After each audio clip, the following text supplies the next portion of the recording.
partida e falasse especialmente sobre o Arrascaeta, 3 gols dentro do Campeonato Brasileiro, uma belíssima atuação hoje e conseguiu trazer para a equipe a eficiência que a gente tanto falava nas últimas partidas. Parabéns pela vitória.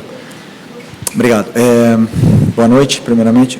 Foi dessas vitórias da onde a gente vê que esses jogadores são grandes, né? Depois de uma derrota em casa, muito dolorida, por nós, como você falou bem, os torcedores, mas temos que entender que o futebol, essas derrotas, elas fazem parte. E depois da derrota, nem os jogadores são os piores jogadores do mundo, tem que trocar todo mundo, e nem hoje, depois da vitória, são os melhores jogadores do mundo e vamos ganhar todos os jogos do ano. Então, esse equilíbrio é o que os grandes jogadores conseguem alcançar, né? Porque depois da derrota, o normal é que o time perdesse a confiança, mas ao contrário do que se viu, desde o primeiro minuto, os jogadores dominando bolas difíceis, tentando jogar, botar a bola no chão em todo momento e achando passes difíceis, os domínios sempre orientados, segundo o que o jogo pedia. Nunca nos deixamos influenciar nem pela derrota, nem pelo jogo fora de casa. E isso realmente demonstra somente uma coisa: o nível dos jogadores, o nível dos atletas que estão hoje no Flamengo, né? E um deles é o Arrascaeta, como você falou, que uma das coisas positivas, eu falei, nem tudo foi um desastre no outro dia, eu falei isso na coletiva, uma das coisas positivas foi o Arrascaeta no outro dia, que ele jogou bem. E mas hoje sim, né? Hoje são desses jogadores que nós temos que aproveitar enquanto está aqui, porque é um jogador especial, ele é diferente, ele faz a diferença, e eu já falei muitas vezes, vou falar de novo, é um jogador que escolheu, um jogador desse nível, escolheu passar os melhores anos da sua carreira no futebol brasileiro. Isso nós temos que valorizar muito, tá? E vão viver momentos ruins, e vão ver cobranças, mas esse Arrascaeta aí são poucos os que pisaram aqui no Brasil, são poucos estrangeiros que pisaram no Brasil e fazem o que ele faz. Aqui, tudo bem, Felipe? Parabéns pela vitória. Eu queria te ouvir um pouquinho sobre a estratégia que tu desenhou para o jogo de hoje, levando em conta o que tu estudou do Grêmio também, do teu adversário, que joga muito na base da ligação direta. Tu falou sobre um Flamengo que pisou na bola, colocou ela no chão e jogou. Queria te ouvir o que tu pensou em cima daquilo que o Grêmio tem apresentado, por favor. Bom, primeiro eu vi na análise que o Grêmio era um time que costumava encaixar no meio, e eu imaginei que eles fossem encaixar nos nossos 2 volantes, mas aí nós ia ter uma saída limpa com um dos zagueiros, né? Mas não foi assim, eles não encaixaram de um princípio, deixaram nossos volantes jogar. Isso nos deu saída, porém, às vezes era mais difícil a progressão da jogada, né? Porque, claro, se os nossos jogadores determinantes da frente estão todos marcados, então a progressão não era tão boa.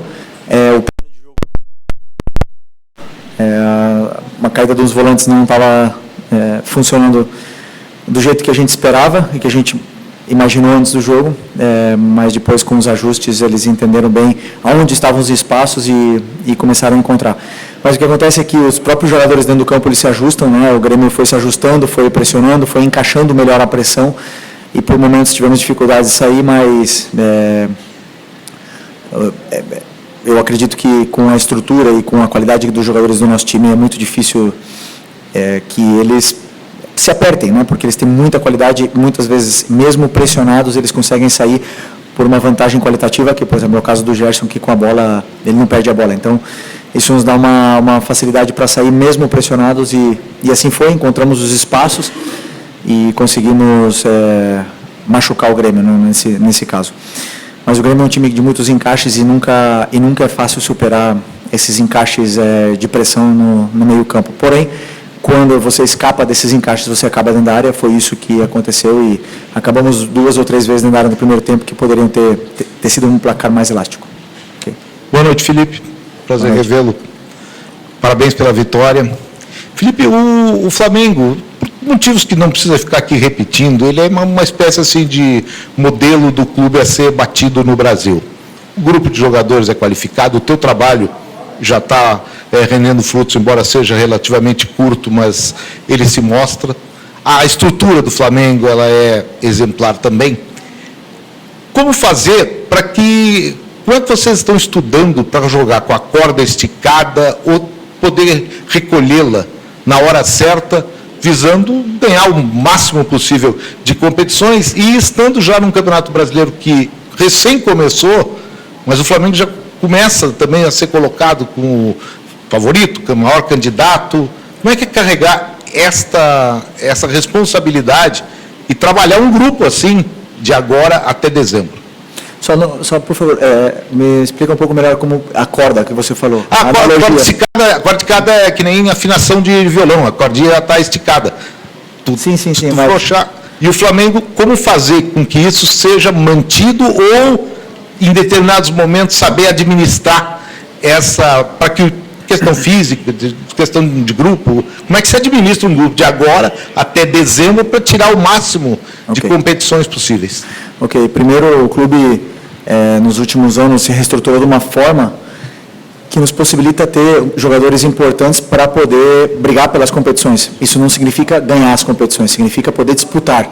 Né? Na parte de cima da tabela, com o elenco que tem, o Flamengo, você pode oferecer para os jogadores que queiram vir para o Flamengo a possibilidade de disputar os títulos. Né? Depois ganhar ou não é uma coisa do jogo, do esporte, é difícil. Eu, particularmente, trabalho de uma forma onde eu sempre viso jogo a jogo e a corda que você fala é a nível físico, né? Na minha concepção, também um pouco da experiência que eu tenho como jogador, como eu passei por todos os processos, jovem, depois, no melhor momento, dos 28 aos 32, depois já ladeira abaixo, então eu senti o que os jogadores sentem hoje, tenho bastante esse feeling, tento aproveitar o máximo possível do que o departamento médico me dá de informação para poder decidir. E sempre colocar os jogadores que eu acredito que vão ser os melhores para que a equipe vença o jogo. Então, eu sempre trabalho pensando em fazer o que é melhor para a equipe. E aí, eu não penso em sentimento, em ego, eu não penso em nada disso. E daí, eu durmo mais fácil, né? Porque como eu estou fazendo o que eu sei, o que eu sinto que é melhor para a equipe, eu vou errar, não tenho dúvida que eu vou errar, os jogadores também vão errar, mas meu coração dorme em paz e eles entendem bem isso. E acredito que daqui até o final do ano, a única mensagem que eu tenho para os meus jogadores é que eu vou precisar de todos eles. A gente já viu isso no Carioca, todos jogaram, já vimos isso no campeonato, são muitos jogos, e isso é o elenco qualificado que hoje o Flamengo tem para poder disputar. Mais peças virão, provavelmente, na janela do meio do ano, e esse é o normal do futebol, essas trocas, né, nos elencos, mas eu acredito que sempre para qualificar ainda mais. Ok, obrigado. Felipe, tudo bem? Aqui, boa noite. Gabriel Alfa, canal Papulados Rubro Negro, Revista Placar. Felipe, eu queria te perguntar sobre uma questão que a gente até falou um pouquinho depois do jogo contra o Central Córdoba, que é o número de finalizações do Flamengo, né? O Flamengo hoje teve uma certa dominância na partida, pisou mais na área da equipe do Grêmio, mas mesmo assim teve menos finalizações que o Grêmio, né? O Flamengo até os 20 do segundo tempo tinha 3 chutes a menos que o Grêmio, pisando mais na área adversária. Eu queria te perguntar se te incomoda isso, de às vezes ter menos finalizações do que deveria ter, em que, querendo ou não, em alguma situação, né? Hoje não foi o caso, mas em alguma situação pode acabar complicando ainda mais a partida. Obrigado, parabéns pela vitória. Eu acho legal porque, assim, hoje, eu sempre falei para vocês, né? Vão ter dias que nós não vamos ter tantas finalizações, porém vamos estar mais finos de cara a gol, vamos fazer gol, e vão ter outros dias que nós vamos chutar 30 vezes e a bola não vai entrar, como foi o último jogo do Central Córdoba, onde tivemos chances claras e não fizemos. Fizemos um de falta, né? mas não fizemos gols. Isso é natural do que o adversário ele permite para você. Como eu falei, o Grêmio é um time de encaixes que te dá uma dificuldade maior na saída, porém, a que você escapa, você tem uma chance mais clara, ou uma chance de pisar na área, como você falou, mais clara. Depois, a finura do jogador ali, o momento de forma dele, isso, cada um vai passar por momentos diferentes. E aí os números dizem, né? Um jogador como o Arrascaeta tem uns números incríveis e outros não tem tantos números como ele, como totalmente normal do futebol. Agora, numa vitória no campo, na Arena do Grêmio, contra um time super qualificado, um time muito bem treinado, como eu falei, com encaixes, com tudo mais, fora de casa, segunda seguida fora de casa no Brasileiro, nós temos que olhar o lado positivo. Nós não podemos só olhar porque o Flamengo finalizou menos, porque não sei o quê, porque a bola não entrou. Então, eu sou o treinador positivo. Entendo que você seja mais negativo nesse ponto, mas eu olho sempre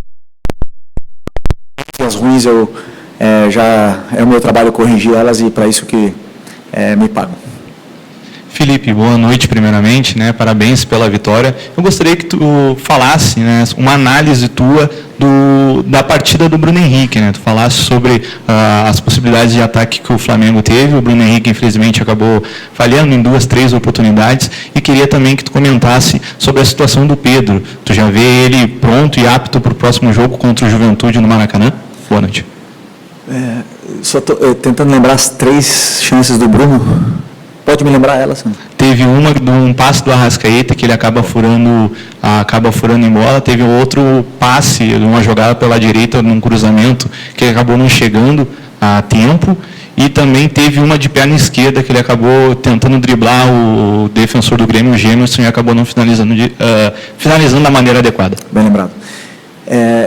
O Bruno, ele cumpriu a função à risca. Assim, fez tudo o que eu pedi para ele fazer, em função do que eu achava que a equipe precisava, né? Porque eu sabia que, como eu disse também, o Grêmio é um time de encaixes, então eles iam ter que saltar com os zagueiros.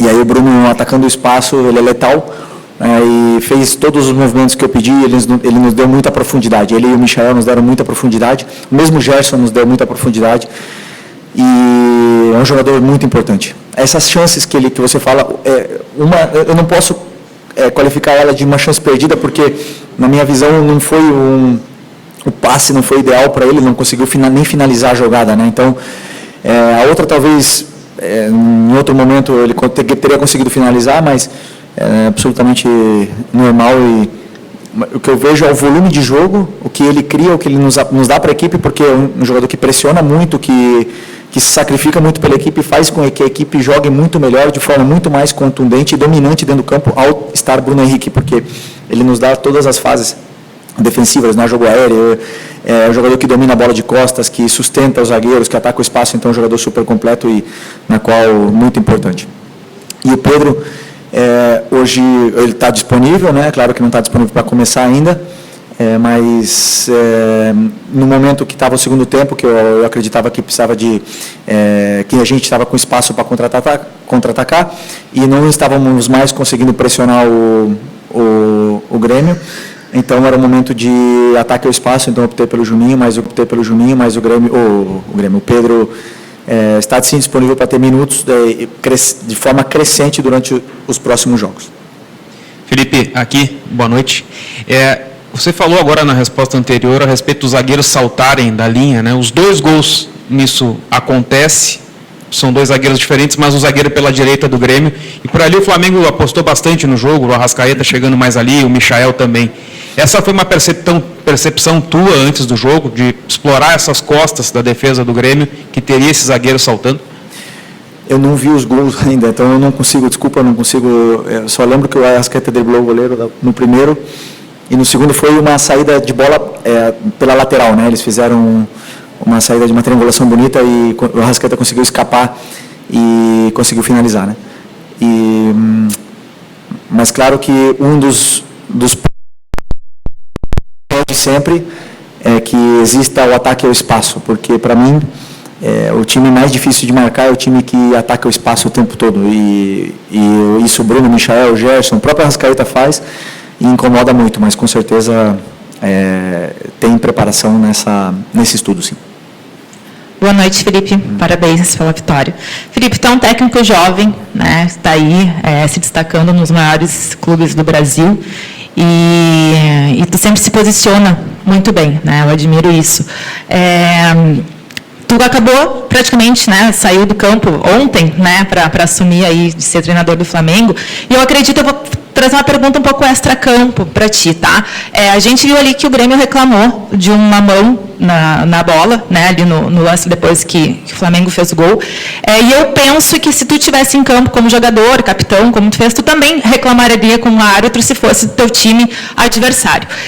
Acredito que o VAR, ele tem a função também de ajudar o árbitro dentro de campo. E, infelizmente, a gente não está vendo isso, não só no jogo do Grêmio hoje, mas do Grêmio Palmeiras, semana passada, em Cruzeiro Internacional, e a gente viu que os árbitros também foram afastados desses jogos.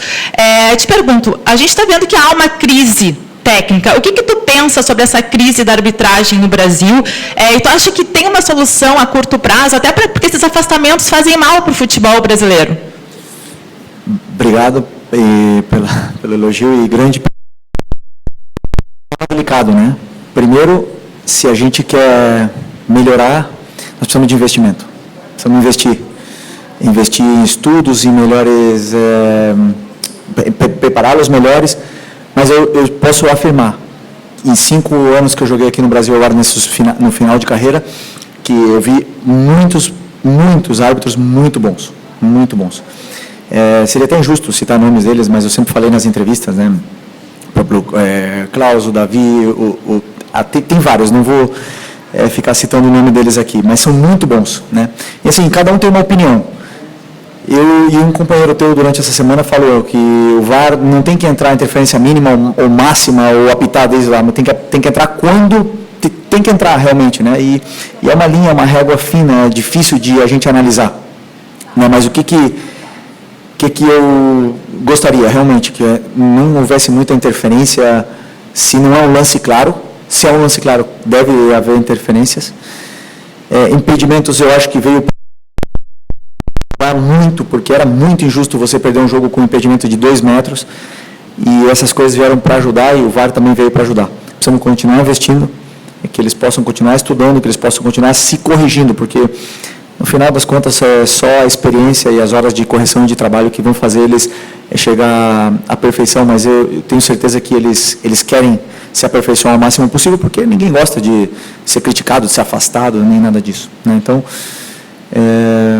eu não vi o lance desse ainda, né? Não vi o lance, mas o que eu sim gostaria, e aí uma coisa minha, mas é que o árbitro do VAR que chamasse o árbitro para assistir a imagem, que eles não se comunicassem, porque eu sinto muitas vezes que influencia na tomada de decisão do árbitro, que ele só vai lá ver as imagens, que mostrem as imagens de todos os ângulos para ele, de todos, já que ele vai lá, que sejam 10 ângulos, e aí ele analisa sem a opinião de ninguém, ele, sozinho, e aí ele vai ver se ele mantém ou não mantém. Isso seria, eu acho que, o ideal para a gente poder melhorar, mas assim, nós temos bons árbitros aqui no Brasil, bons mesmo de verdade, porque a gente sempre fala da Europa e tudo mais. Os únicos, para mim, que são referências são na Premier. Na Espanha tem o mesmo problema, na Itália tem o mesmo problema, então eu reclamo muitas vezes de barriga cheia, porque eu tenho certeza que esses árbitros se esforçam muito para poder serem tops.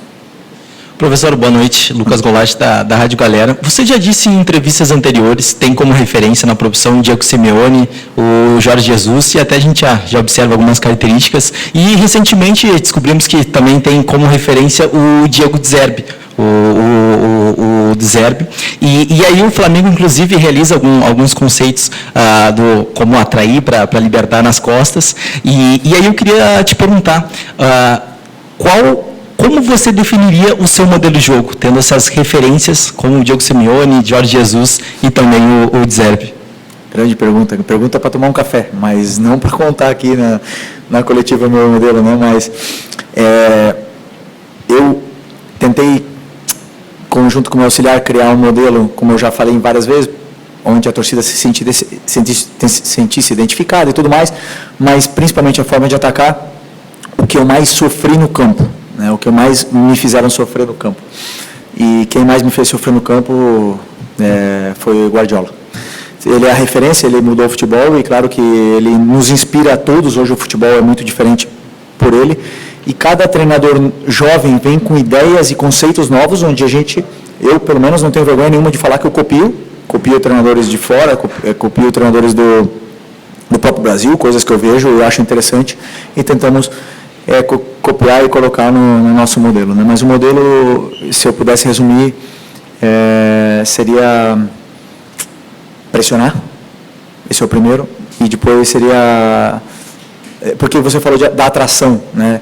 E é uma coisa que eu não gosto, de que os adversários nos venham a pressionar, uma coisa que eu não peço para eles atrair, só que o jogador com tanta qualidade, como o Léo Ortiz, como o Léo Pereira, eles têm a zona de segurança entre eles e o adversário muito pequena. Então, eles se sentem confortáveis com o adversário perto deles. E isso são características deles que fazem os times, atraem os jogadores para poder liberar os espaços. Mas eu não peço realmente isso, porque o que eu passo para eles é a progressão. Então, chamaria talvez jogo de progressão, meu modelo. Felipe, aqui, Gustavo. Estou aqui com um belo material de pré-jogo que a assessoria do Flamengo manda para a gente. E aqui aponta que o Felipe continua com apenas 2 derrotas, 22 vitórias, tem menos derrotas, mais títulos do que derrotas. E o jogo Fortaleza e Inter começou agora, está 0-0 ainda, o Flamengo é líder do campeonato. Isso tudo te motiva, te empolga ainda mais? E a segunda, você diz que normalmente só analisa o próximo adversário. E com relação à tabela, é assim também ou tem projeção de tabela? Eu não olho a tabela, eu penso sempre, você não controla na tabela, né? Então, a única coisa que você controla é o próximo adversário. E o que eu penso, sim, nos campeonatos, nas ligas, no campeonato nacional, como o Campeonato Brasileiro, que é um campeonato que não tem final, que é de pontos corridos, o começo é muito importante, né? E os jogadores começaram muito bem, começamos empatando em casa, mas vencendo 2 jogos fora, então, que nos dá um bom começo, mas é uma maratona. São muitas coisas pela frente, né? Então, assim, que você falou dos números, do que motiva e tudo. Não, o que eu não me iludo, né? Eu não era o novo Guardiola antes da sequência de vitória, de sequência invicta, e nem também sou o pior do mundo depois de uma derrota. Então, essas coisas eu entendo, porque quando eu escolhi vir para o Flamengo, o dia que eu assinei o contrato, estava tendo protesto. Estava lá em Madrid e estava tendo protesto e os torcedores não deixando os jogadores sair no ônibus. Então, eu sei para onde eu vim. Eu sei para o nível de exigência que tem o Flamengo. Eu nunca reclamei disso, porque isso, me fez crescer, me fez ser melhor, me fez pensar, me fez refletir, e eu convivo bem com isso. Então, eu também, quando a gente perde e tem um momento ruim, como foi o outro dia, eu navego nessas águas aí já com mais calma, porque eu já tenho muitas cicatrizes no futebol, já são muitos momentos bons, mas também muitos ruins, onde eu sei que isso vai acontecer. O que não posso nunca é perder a minha convicção do que eu acredito do futebol, do que eu acho que é melhor para a equipe, da forma que a equipe tem que fazer para ganhar. Não sempre vamos ganhar. Isso eu falo para o torcedor e falo para os jogadores, e eu não tenho medo de dizer que eu vou errar e vou ser criticado, não tem problema nenhum. Os jogadores também vão errar e também vão ser criticados, mas que o torcedor entenda que a gente vai fazer de tudo para poder vencer e falar dentro do campo, que é o mais importante. Felipe, boa noite. Boa noite. Felipe, pelo que você falou aí, pelo que a gente já conhece do seu trabalho de jogador e agora de treinador, a gente pode afirmar que você é um dos poucos hoje no Flamengo que conhece tão bem o Flamengo por tudo que você passou. E pela sua experiência, após perder um jogo de estreia na Libertadores, no Maracanã lotado, você sabe que é uma fagulha no palheiro para se criar uma crise. Queria saber como é que você geriu quinta, sexta e ontem para que o time não sentisse aquela derrota de quarta, na verdade, a pressão que começou a se fazer em torno desse jogo de hoje, chegasse hoje, fizesse uma partida com tranquilidade, abrindo o placar já no começo do jogo. Como é que você geriu tudo isso aí? O que você passou para os jogadores nesses últimos dias? O primeiro passo é reconhecer o erro, né? Eu reconheci os meus erros para vocês e para eles também, e mostrei para eles o porquê perdemos o jogo, por que aconteceu aquilo. Porque muitas das vezes o resultado não vem, mas e o caos se instaura na parte externa, o que é normal, porque a gente nunca vai mudar o torcedor do Flamengo, ele é muito passional, ele tem esse amor tão grande pelo Flamengo, porque a gente já falou várias vezes que os torcedores eles param, eles não comem às vezes para ir ver assistir um jogo, então a gente já sabe disso, não vamos mudar o torcedor, mas a gente tem que saber o que estamos fazendo. Então o primeiro passo é reconhecer o que a gente fez de errado, reconhecer e assumir os erros. Não tenho vergonha nenhuma de dizer, e falei na entrevista depois do jogo, e falo de novo, errei em algumas tomadas de decisão naquele jogo, e vou errar de novo em outros momentos, mas reconhecer isso aí nos dá a tranquilidade de que, e saber se perdoar, para ir para o próximo jogo. Mas aí, o fato de eles terem entrado hoje com confiança e não pensarem no jogo, isso é por eles, pelo nível dos jogadores que estão no elenco hoje, porque são jogadores muito grandes, que já passaram por momentos difíceis, já conhecem o clube também, já sabem como funciona a torcida e conseguem apagar rápido o que aconteceu no jogo para poder vencer o próximo jogo. Então, aí não é meu trabalho, aí é realmente o nível dos jogadores que faz o time reverter rápido essa situação. Tá bom? Obrigado, boa noite.